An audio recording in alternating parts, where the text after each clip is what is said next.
My name is Femi Johnson. I'm the CEO and founder of Sourcing Business. Sourcing Business is an online platform where freelancers and employers of labor are able to connect in order to exchange value. The platform gives freelancers opportunity to be able to create their gigs, showcasing what they can offer to organizations, the solutions they can provide, and especially services they can offer, virtually. Startups are actually looking for skilled professionals like these who are able to help them deliver their job, cheaper, who are able to help them deliver their job faster, and who are able to help them deliver their job with better quality. And these are the capabilities that you found in Freelancers. And so Sourcing Business provides a platform where such people are able to offer their gigs so that startups and small business owners around the world can be able to access them to be able to buy their services. On Sourcing Business, we'll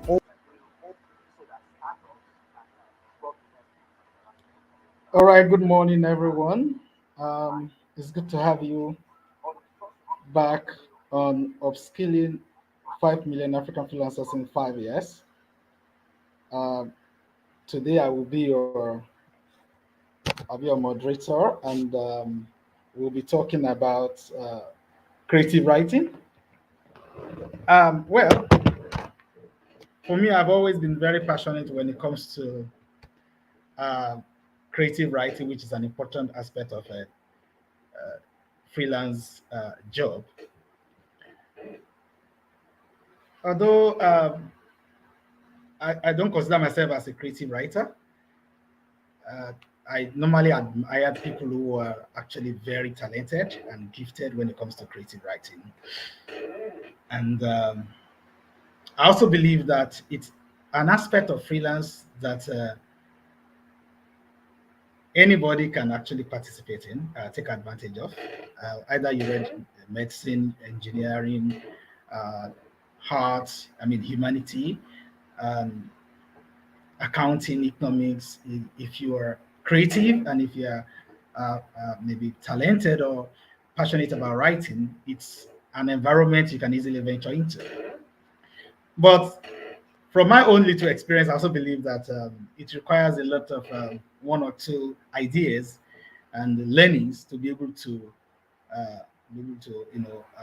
match up with the kind of quality and expectation of the clients. So today, I think we have someone who is going to be talking to us on this topic. And also, I want to encourage you, wherever you're watching from, let's know where you're watching from.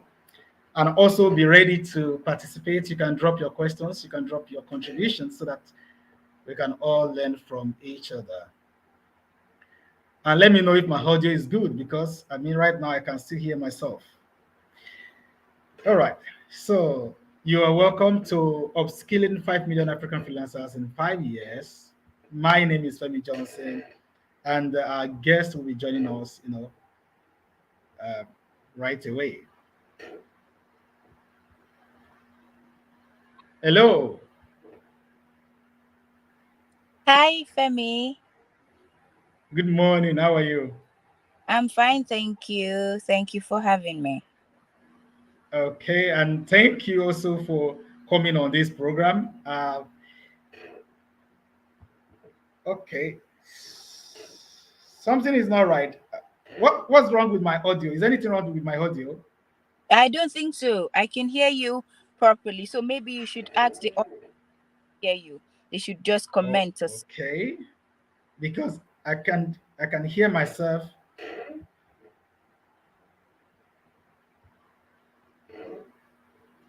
Wow. Okay, give me a second. Let me.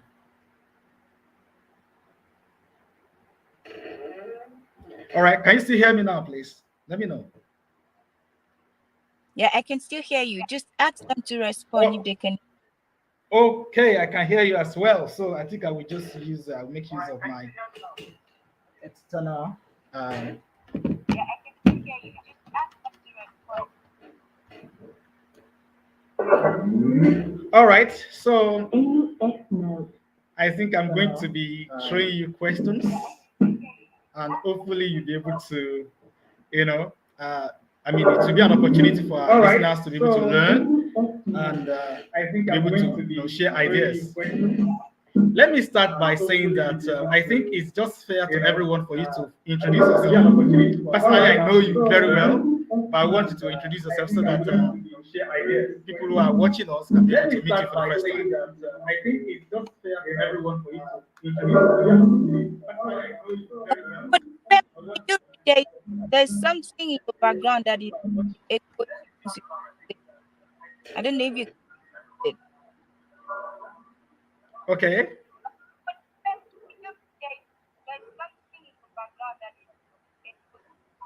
So is it fixed now? I believe so, yes. All right, please. Okay, so let me go ahead with the introduction. Hi, everyone. So good to have you all join us. My name is Nikita Nkese. I'm the founder, creative director of Sweetest Kiddies and a activist. I'm a teen young adult counselor. I'm an author. I'm a reader. I'm national, and of course, I'm a producer with a brand such as Air Info, the Queen's competition. Let's start for now. Thank you very much.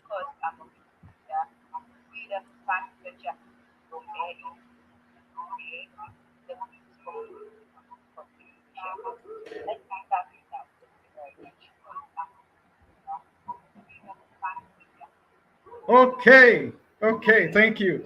I think over the years, one thing that I've been very, that I've been very curious about you personally, since we've connected, is the fact that you are very big in NGO and with such interest in children. I would like you to kind of speak to that background. Let's know how you started, what actually, spurred you into, looking at the aspect of NGO, focusing on children. I really want to know because I love children as well.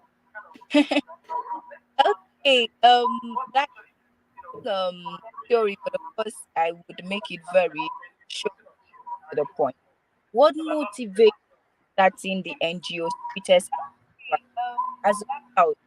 While growing up, when I was about to go into university, my parents they could not afford to pay my school. That was devastating, and I almost lost all hope. I was stranded at that point. But that short period, or long period, I woke up one day, I believe I was 16 myself. I Mm. tell myself right now that I cannot afford to pay my all the knowledge they have helped me so far to get. What am I for? I know of it. When I finished, that I opened that they are in my neighborhood then neighborhood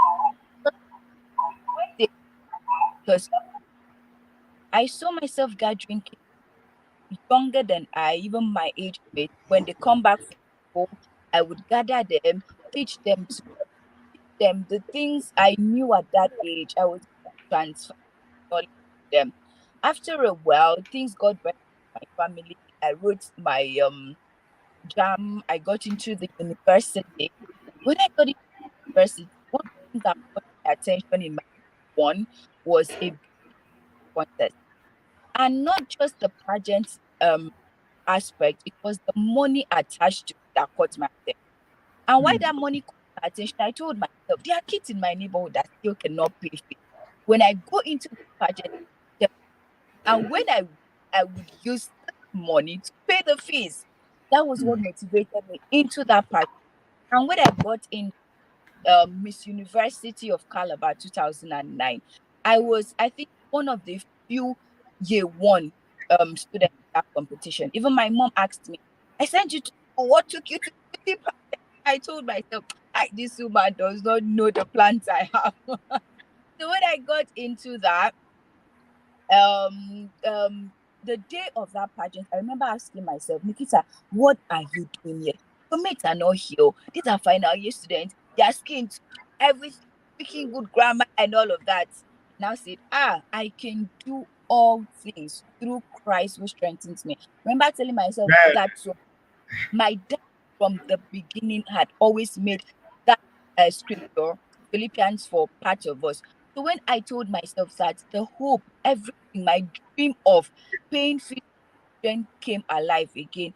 And to the glory of God, I won that pageant that night. I was crowned Yes. Miss University of Calabar 2009. I was like, wow, I've got it. So that platform opened up so much opportunity for me to use and bless the Nigerian child in my neighborhood, my local government, in my state. I was doing so much. Then in day three, I got a chance, or I saw another one with Niger Delta. Yeah, this is the one. I must get into.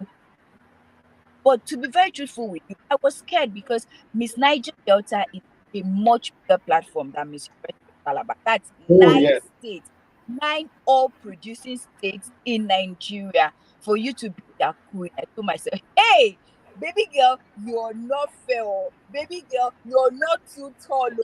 Baby girl, you have people prettier than you. But two things, two things were my contribution at that point. Number one, that I had God. I had God backing me. I kept telling Hmm. myself, the God that did it for University of Calabar will do it for me again. He's the only one I need. I don't have a godfather. I don't have connections. That pageant needed lots of connection. But I told myself, I can get in there. I can. This small girl from some local place in Nigeria can get in there. And then the second thing was that um I grew up in a family where we did not joke with books. My dad, even when I was a child, with my siblings, young as 12, 13, would make us read big university books. He was a lecturer then in the university. Would make us read textbooks, summarize to him, write it out, and everything. So books became our friend. I told myself, with all the knowledge, you're not just so go out there. So when I go to that, as Miss University of Calabar past week, I had a automatic that part. So I did not go through the audition process. That of the audition, there was one automatically one of the contestants. My dear, the 9 states in Nigeria, oh, they have queens. They have beautiful ladies. When I got into the camp, we were camped for 2 weeks in Bayelsa. It was scary, but I still knew that God and using my knowledge would get me far. To cut the story short, on that day, I would never forget. December 2000,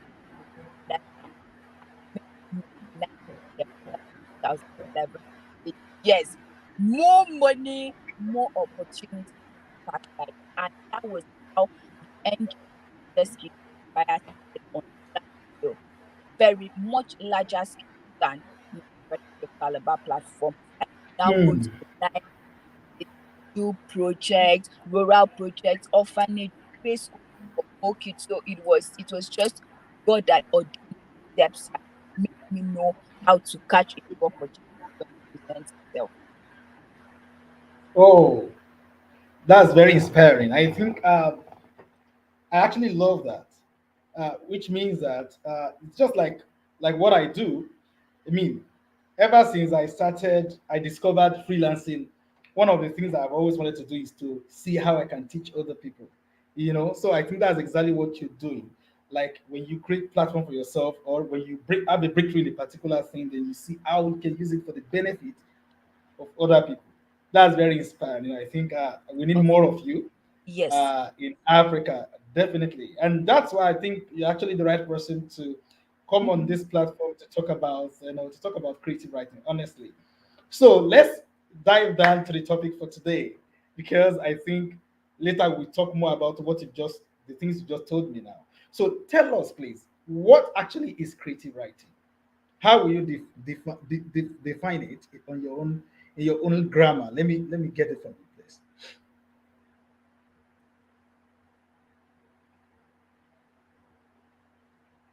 Sorry, I didn't hear you. Network cracked at a point. Oh my goodness. Can you hear me now? Can you hear me now, please?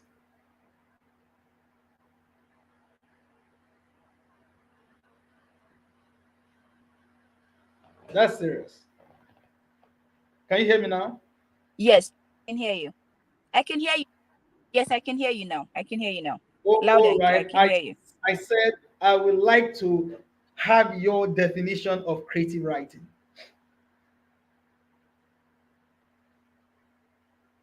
Okay. Creative writing. Simply put, I love to I'm a teacher, so I love to make things as simple as possible for everyone to understand Good. and flow along. Now, creative Yeah. writing is any writing that has to do with your imagination. Any writing that has to do with your imagination. It does not have to follow a particular pattern.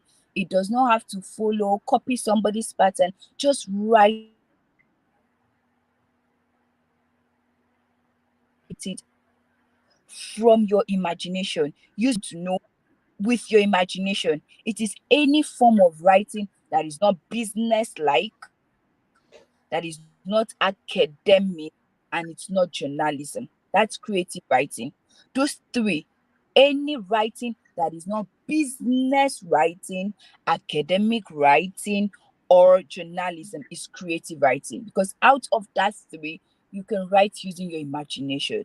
You can tell your story with your unique voice, and any other thing you love to put into it that makes it yours, your own story told your own way.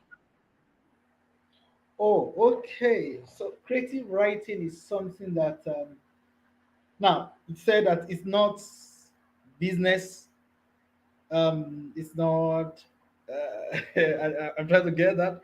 It's not business writing. It's not journalism. Um, Academic it's not academic. and not Then more importantly, it's not a reproduction, right? Not something you're copying from somewhere, like not becoming like a yes, second-hand information.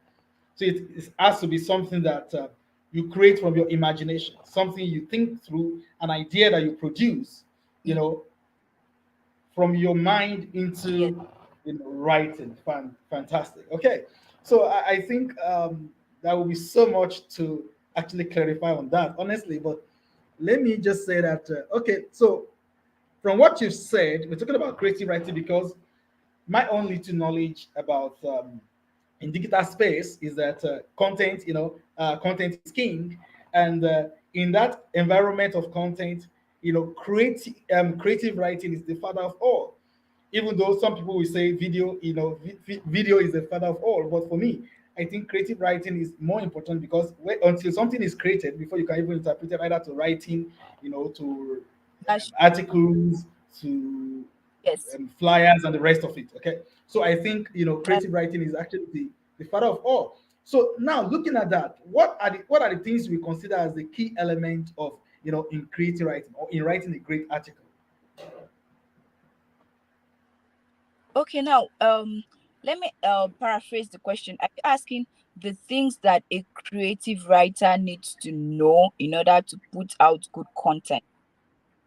Yes, I think yes. Okay. Now, for those who are already creative writers, see themselves as creative writers, or want to go into that field of creative writing, one of the major things I tell creative writers is that if you're not a reader, you cannot dish out good content. You must be a reader. It's not optional. Not optional. You must be a reader. It's a lot harder to get to know what to write if you don't have reference to draw from. Now, we're not talking Mm. about copying the person, but when you read a lot, it gives you an idea on how to structure your Opens tenses, your mind but to ideas. open your mind wide. For those, one another thing is traveling, but for some persons who one or two things might not allow them travel, when you open a book, it takes you to places you've not been before, and from there you can draw inspiration from. Now, secondly, as a creative writer, you must always be writing. There are things I've written many years ago. I look at them and I'm like, how did you write this? You should have. corrected this, you do this is what you should have done here. Or sometimes it just wows me, the knowledge Yeah. I put down at that point, and I have to like, I must have read something wonderful that gave me inspiration. Mm-hmm. Now the have a point of view. Where is your standpoint from? When you're writing, let's be clear where, from the angle perspective you want us to see something. Don't confuse us. When your writing is confusing, it's definitely not a good content. So let's know from which angle you're writing from. Then know your audience. To be a good creative writer, you have to know the people you're writing to. You have to know who you're writing to. Are you writing to children? Are you writing to business owners? Are you writing to CEOs? Are you writing to mothers? Are you writing to students? You have to, because Awesome. each sector has its own language. It has its own terminologies. Are you writing to engineers? You cannot be using the language you use for people in agriculture for engineers. That still Awesome. boils down to reading, right, knowing wide, knowing your audience. And then, of course, there is no two ways about it. You just have to start writing. So, especially those that I want to get into content writing. I want to go into content writing. Just Mm. do it. Just do it. Just start writing. Just start writing. And then, for students, currently people are on strike. The university, as you is on strike now. So get yourself involved now. Programs, get yourself involved. Currently, I'm even doing a proofreading session. Now, the thing I want content writers to do is don't assume you know it all. Content writing, please don't assume you know it all. Spoken English is different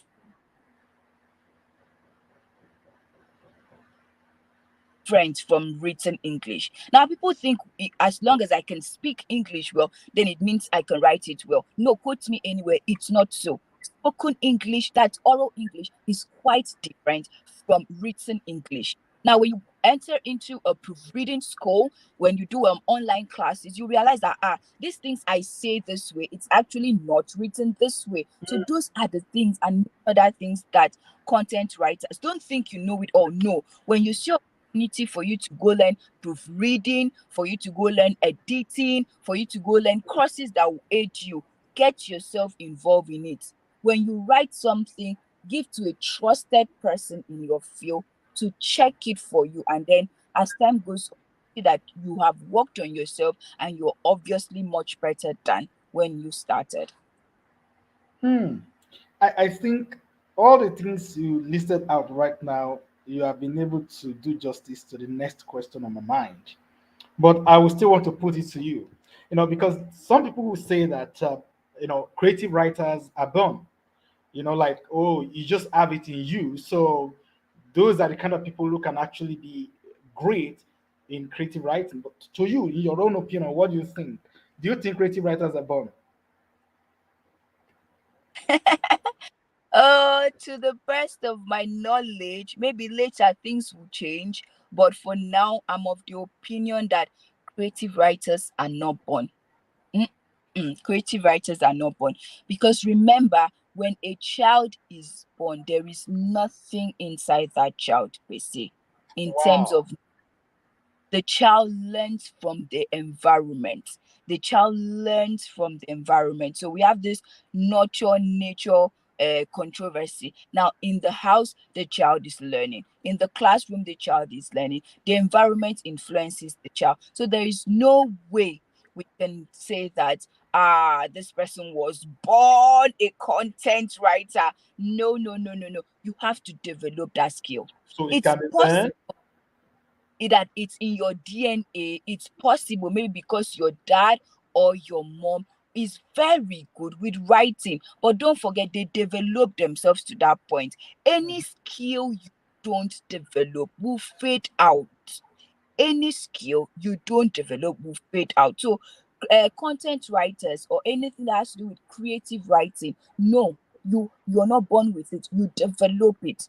You work on it. There are people that had no idea that as they grow up, they will become that. But with time, the way the society is, the way things have turned out, they discipline themselves to work on it. They discipline themselves to study, and now they are much better for it. So no creative writer, to me, there's nothing like a born content writer or a born creative writer. No. Okay, You so develop. awesome, awesome. So if I have to conclude from what you said, what you're saying is that creative writing is a skill, and anything that is a skill can be developed by anyone, right? Can be Yes, learned, can yes, be studied, can be developed and improved on, right? So that's yes, exactly what you mean. So now the essence of this is for those of us who are, because most people who want to who want to establish themselves in the digital space, one of the major things they struggle with is being able to produce content that help them to to pursue their goal, to establish their presence online. And creative writing is very key, because it takes creative writing to come up with great graphic designs. It takes mm-hmm. creative writing to come up with awesome website type of content. So Yes, creative writing is at the center of everything that you put in the place of that you call content in the digital space. So it's actually very important. So what we are saying this morning is that if you want to be great in creative writing, you have to take it off your mind that you were not born with it. So you yes, have to learn it and watch yourself growing. Like what you said the other time, that when you write, you can talk to somebody you trust to help you review and stuff like that. And gradually you see yourself improving and stuff. So that's very encouraging. I think that's a good one. So now let me ask you. I want to ask you from your own experience, how profitable is proofreading business? Because we are into freelancing, and I know that proofreading is one of the big aspect of when it comes to writing and business. So tell me, because I know you are very big in proofreading business. So tell us, how profitable is it? okay. Proofreading, I would make an open and close sentence. Okay. Proofreading is very profitable, and at the same time not as glamorous as people think. Okay. Now, what do I mean by that sentence? That proofreading, very profitable, and at the same time not as glamorous as people. Field looks like the proofreading field, the editing field, the content writing field at the moment looks like it's so saturated. Yeah. There are lots of press in it and all of that. Hmm. The truth is, when you're good at what you do, you will be sought at after. When you're good at what you will be sought after. So if Very. people are not coming for you at the moment, then you should know that there are some things you have not just been able to do right. Because how this proofreading skill, or sorry, proofreading services, content writing services, how this particular field works is that when you do one good job for a client, this field has its way of advertising you without you having to make so much noise about it. Because if I give you something to do for me, content writing, or I give you a book, edit for me, or I give you a proofreading service, I want you to perform a proofreading service for me. By the time you give me back my manuscript, I look at it, I see all the errors you have pointed out. I'm like, wow, this person knows what he or she is doing. So before you know it, I'm the one telling people, please bring the book to Yes. Nikita Nkese. Very good at it. Please bring the book, give the book to Mr. Femi. He's very good at it. You don't need to make so much noise. By the time that happens to you, people know that for this particular person, okay, now see what happens. Let me make it very practical using my own life experience. I did early this year, I provided a book for a university lecturer in South Africa. The post is on my platform with evidence, of course, because I love showing the younger generation evidence. I'm not one of those persons that just put things on social media and I just write somebody from so place gave me a work and I earned 6 figures from it. No, I don't do that. I take permission, I put the person's name there. You can call the person and chat the person up because it has a way of encouraging others that Yes. yes, this thing actually make money from it if I discipline myself to develop it and improve on that skill. When I did a job for the client, a doctor gave me his thesis to read. He's trying to get a doctorate degree in another field, that's computer science. When he gave it to me to read, now this is where reading wide as a proofreader, editing, or freelancer is where it comes in. Not study computer in my university. I am not in quotes one that really knows the terminologies used in computer science. But when that book was given to me, I gave myself 1 week. I did not even look at that book. I took 1 week. I had to learn the intricate in computer science, and his thesis was in coding. This is coding that I'll just hear. I'll be like, "Hi, coding. Please stay one side. Let me stay one side because I don't understand what is coding I'm and all of that." telling But you. I had to, like, 1 week. You needed to see me read on coding as if I'm the one that is about to write the exams. But I did that because I need to give the client a beautiful manuscript in return. I need to use the terminologies that is approved or related to that field. Terminologies, but what I mean by terminologies is okay. Now, generally in Nigeria, we say light.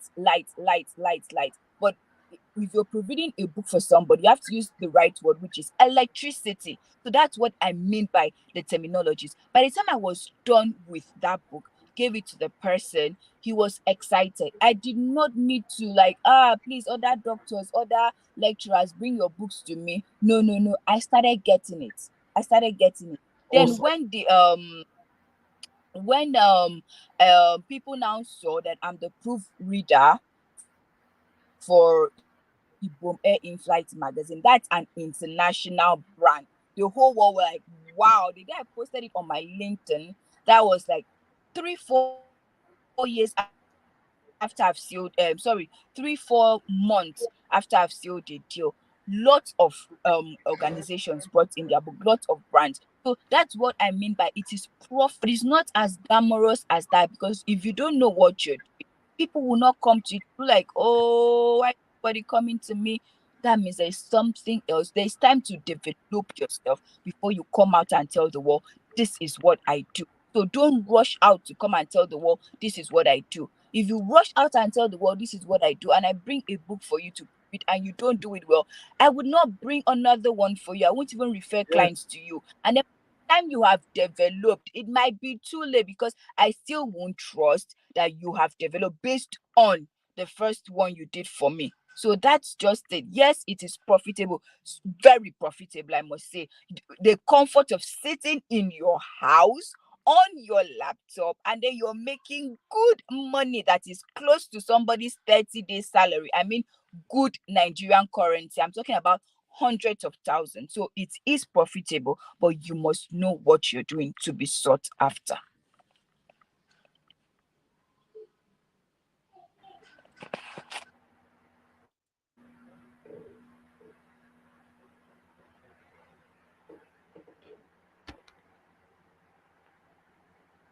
Sorry, are you there?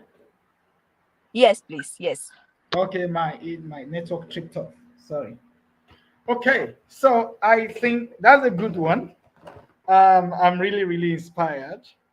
Let me look for one more question to ask you on this. That is so.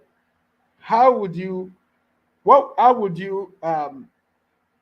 What are the approach, or how do you think a freelancer can peg or determine what they earn on a job as proofreader or as creative writer? Okay. Because Okay. Continue, please. a lot of people struggle with that, at the beginning when they want to start out. I remember as a digital marketer some 9 years ago, that was the major problem I had after I acquired all the skill. I'm like, so how do I charge? How do I? So I wanted to speak to that from your own experience, please. Okay, I would say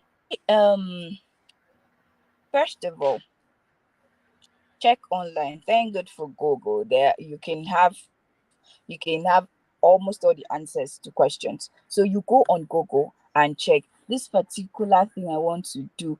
Content writing for so person, so brand, this and that. How much are people in my field charging? You can go on social media and for example, like LinkedIn, people actually put what they do. You can chat the person up and ask.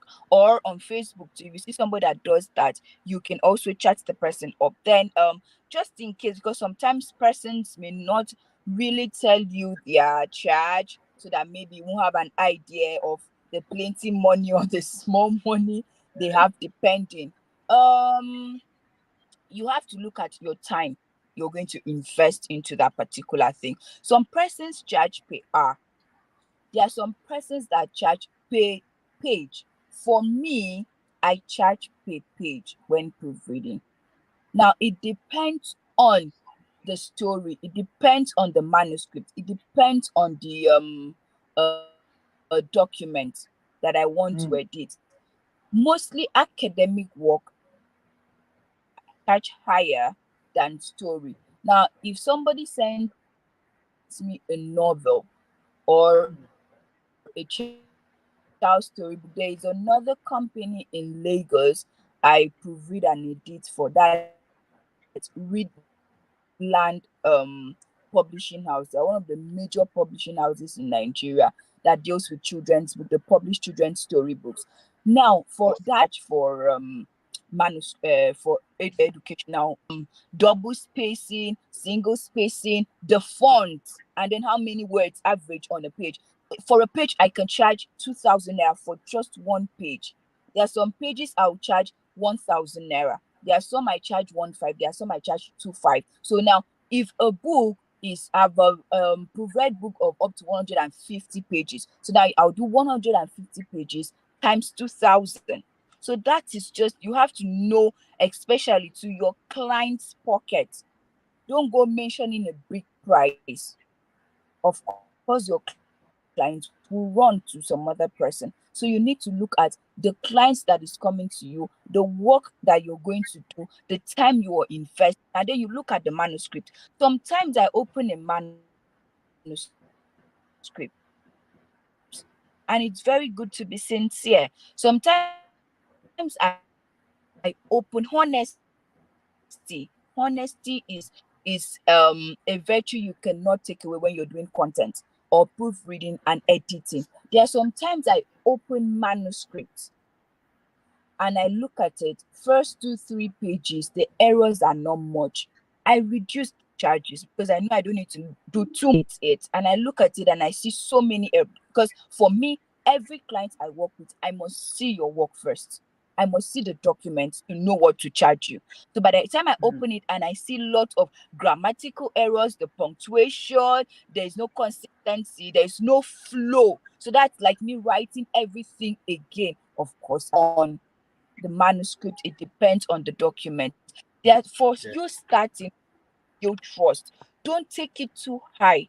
For those that are just starting, you don't have to take it high.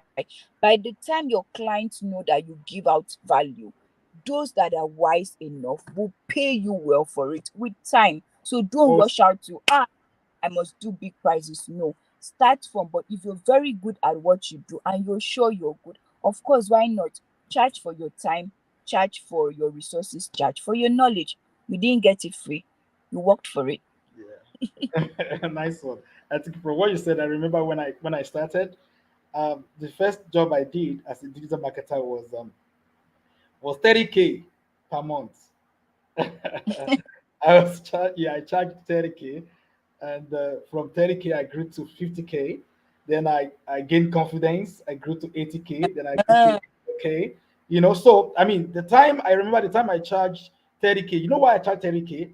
I just wanted to do it free to prove that I can do it. hmm. That was why I said, just sir, just pay me 30,000. Every month, give me 30K. I will manage all your platforms.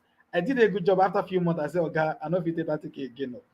And because I gave out Uh-huh. value, he said, okay, I'll give you 50. And the same person started recommending me to other businesses. I mean, that was how I started. So the pattern, I mean, I talk to different people in the freelance environment. The story has always been the same. You have to make sure you have capacity. Don't overprice things. Talk to people. Seek advice. Seek opinions. Oh, this thing, how much should I charge? How much can I charge and stuff like that.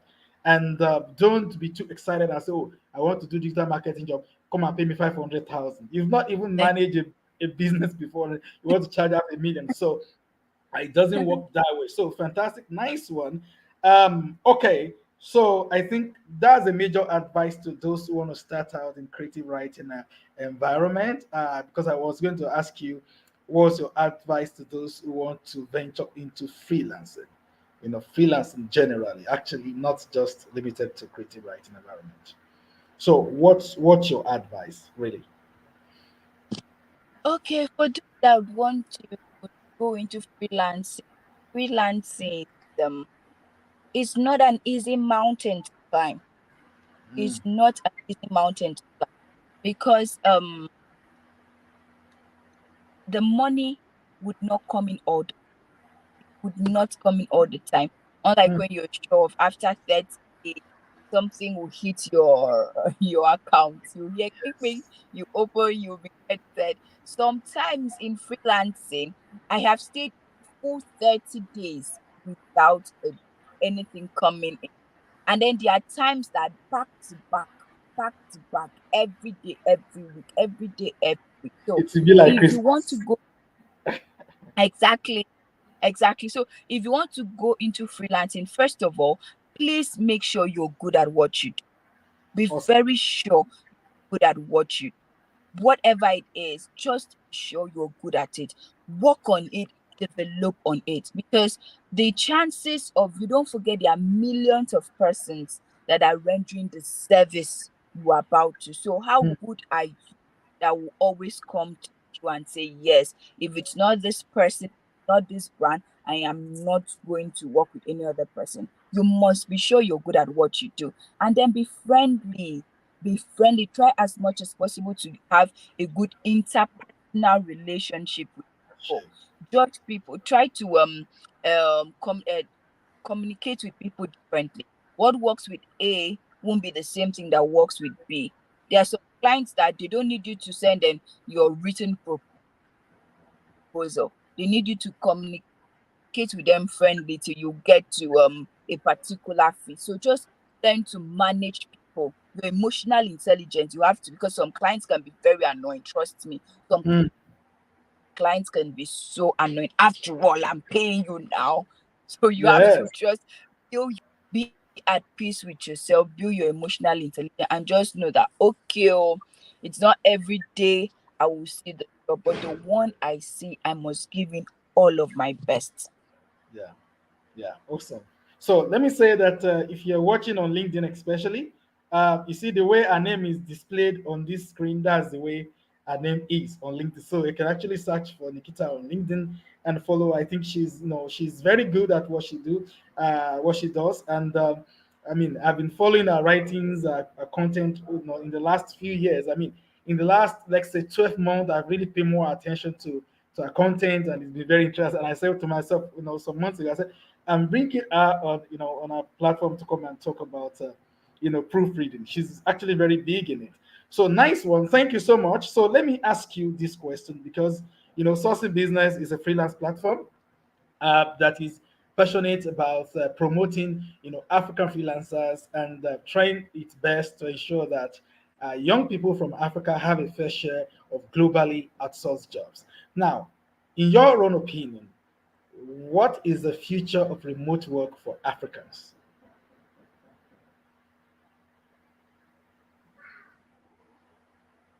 Please take it again. Network went cracky. Sorry, I said, what do you think about what is the opportunity like for Africans? What is the chance for African young professionals in the remote work environment when we are talking about the global space in terms of globally outsourced jobs?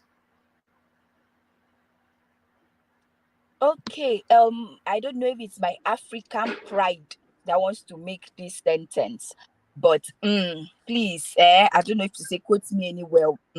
But the thing is, what an African cannot do, I don't think another tribe, I don't think another continent can do it.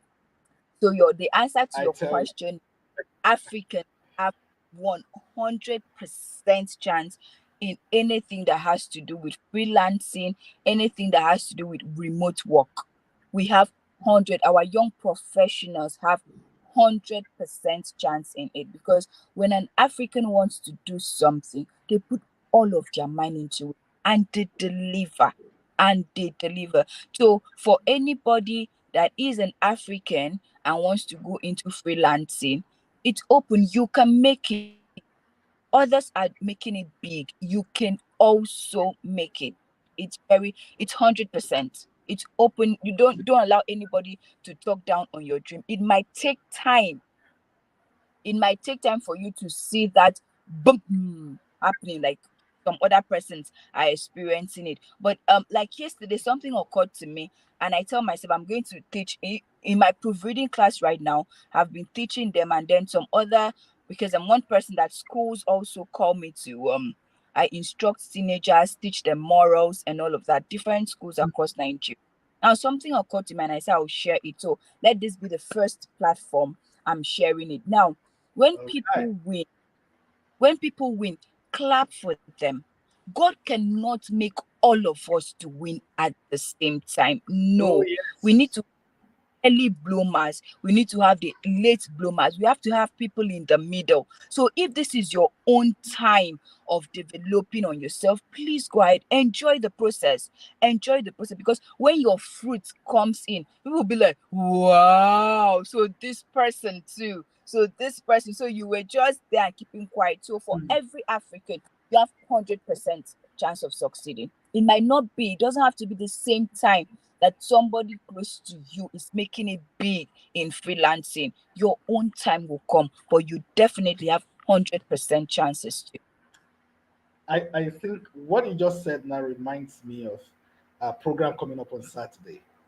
On Saturday Okay. we're having African Freelancer Summit, and one of the things that actually pushed us to launch this initiative is actually from what you said. You see, there was a place in the Bible where a people came together and said, "Let us build, a tower that will grow up and get so tall to reach up to heaven, up Mm, to God, that kind of mm-hmm. thing." And the Bible make a kind of a confirmation that because they actually decided to come together, that they will be able to achieve it, except we stop Yeah, them. Now, one except to thing I've stop them. discovered about building a nation or building, working on development across, continent of Africa is to begin to think to achieve it the same way other people have done that. When you're talking about outsourcing or freelancing, you want to look at models from China. You want to look at the Indian model. These processes were coordinated. What we have in Africa today, in Nigeria today, is that you just have all these, someone like yourself, someone like myself, and a few others who have struggled to be able to create, space for themselves in the freelance environment. And it's been very tough achieving that. But there is a need to build muscles together, to Yeah. build a coalition, strength and abilities as a people to say, look, this is Africa and we are ready for it. Okay, so for me, I think you have just spoken to that. So please, I want to use this opportunity to encourage each and every one of us that on Saturday, 10 a.m. in the morning, you're going to be meeting some very great speakers. Some people you've been following on LinkedIn actually that you've not had opportunity of probably seeing them or hear them talk to you. So that's going to be happening on Saturday. I will not mention names. Go to my page, you see some of the flyers over there. So, Nikita, I hope I pronounce your name well. Thank you so much for coming on this platform. When I spoke to you, you didn't even think twice. You were like, okay, let's do it. I think I really do appreciate that. And I do not take that for granted. And I'm very confident that if tomorrow I call you again, let's say, let's do this together. I mean, you'll be very much available to do that, right?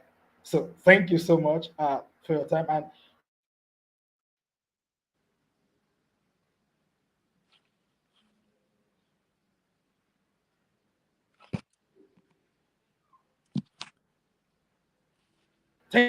thank you especially for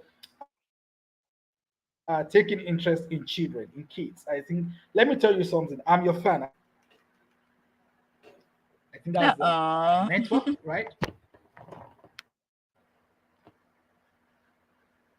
Wow. Can you hear me? Yes, yes. Although network is really misbehaving at this point. Yes, I can see that. So thank you so much, especially for what you are doing for the kids. I mean, that's actually very inspiring to me personally.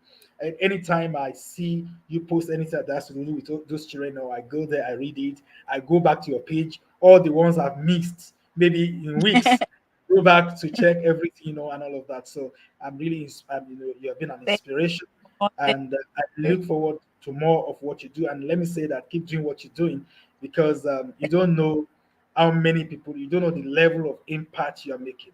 The impact you are making is not only to those you are reaching out to, those who are watching you to see you doing those things and say, yes, if she can do it, then I can try as well.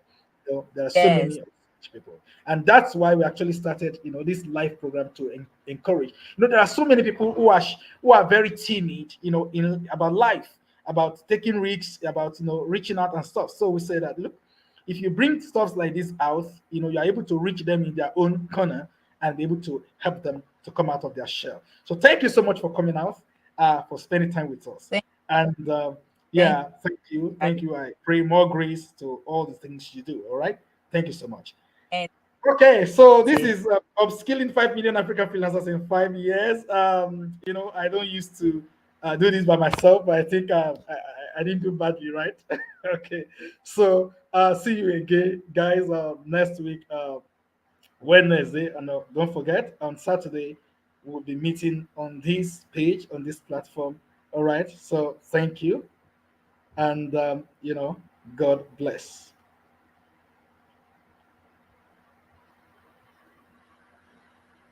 My name is Femi Johnson. I'm the CEO and founder of Sourcing Business.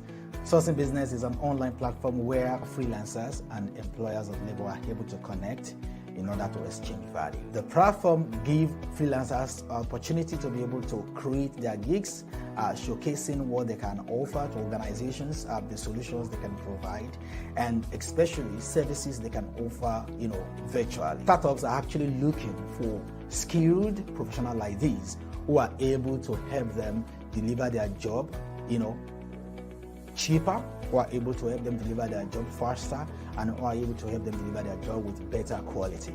And these are the capabilities that you found in freelancers. And so Sourcing Business provide a platform where such people are able to offer their gigs so that startups and small business owners around the world can be able to access them to be able to buy their services. On Sourcing Business, we'll